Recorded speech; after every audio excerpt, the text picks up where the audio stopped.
People think that renting a remote cabin in the woods is a peaceful escape from the noise of everyday life, a place to unwind, disconnect, and breathe clean air far from the world. But there is a cabin rental company operating quietly along the California and Oregon state lines. No advertisements, no social media, no billboards.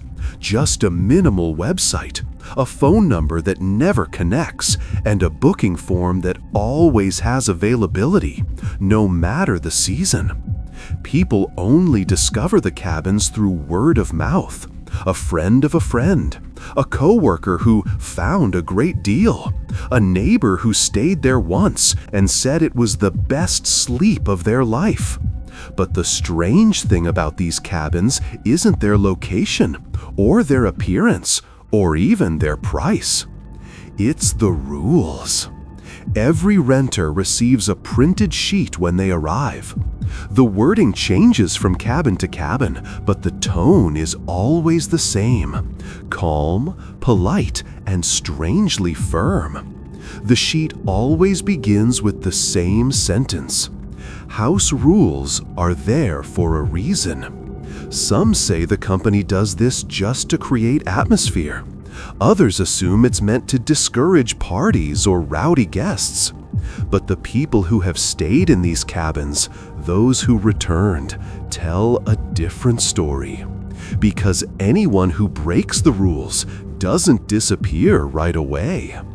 They change first. The first documented incident happened at Cedar Ridge Cabin in California. A young couple booked the property for a weekend getaway. The listing was shockingly cheap for such a large and beautiful cabin, surrounded by forest on all sides and miles from the nearest town. When they arrived, they noticed the first rule: do not open the door after sunset. They laughed at it, took photos of it, sent it to friends. They thought it was just a quirky touch to make the place feel like an old folk tale.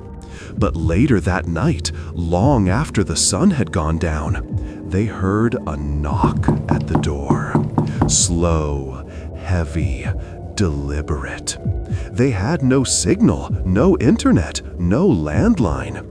Yet somehow the knocking continued at perfect intervals, as if whoever stood outside knew they were listening and waiting and debating whether to ignore it. The woman insisted they follow the rule. The man insisted that no one should be left outside in the cold. When he finally approached the peephole, he saw a woman standing alone on the porch, soaked from the rain, trembling, asking to be let inside so she could make a phone call. The couple argued quietly, afraid, uncertain, and then, without warning, the lights in the cabin flickered off. When they came back on, the door was open. Just a crack, just enough to feel like someone or something had slipped through. The renter's report ended there. Police who investigated found the cabin empty. 2 wine glasses, 2 coats by the door, 2 suitcases unpacked.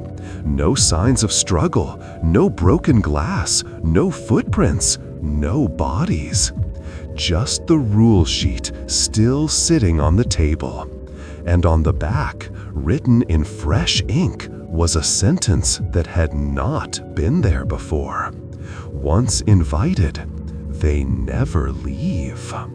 This alone could have been dismissed as an urban legend, a cautionary tale, or a fictional horror story. Except Cedar Ridge Cabin wasn't the only property with a report like this. 2 months later, another listing owned by the same company, cabin number 9 in Pinewood County, was rented by a woman seeking a quiet break.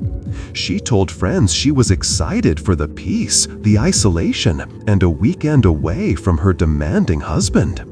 The rules at that cabin were different. Do not answer the phone if it rings after dark. Do not speak to anyone standing at the window. Keep blinds closed at night. At first, nothing seemed unusual. She baked, she read, she relaxed. But then a news bulletin aired on the radio, warning that a serial killer was on the loose in the area. The announcer said the victims were all women living alone. The woman tried to call her husband, but he didn't answer. She tried again and again, straight to voicemail. That night, the phone began to ring. 1 ring, 2 rings, 3 rings. She stared at it. 4 rings. The message from her husband suddenly played through the machine. Except it wasn't his voice.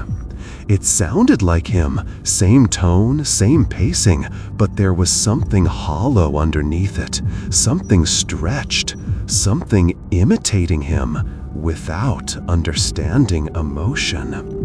What happened next is unclear.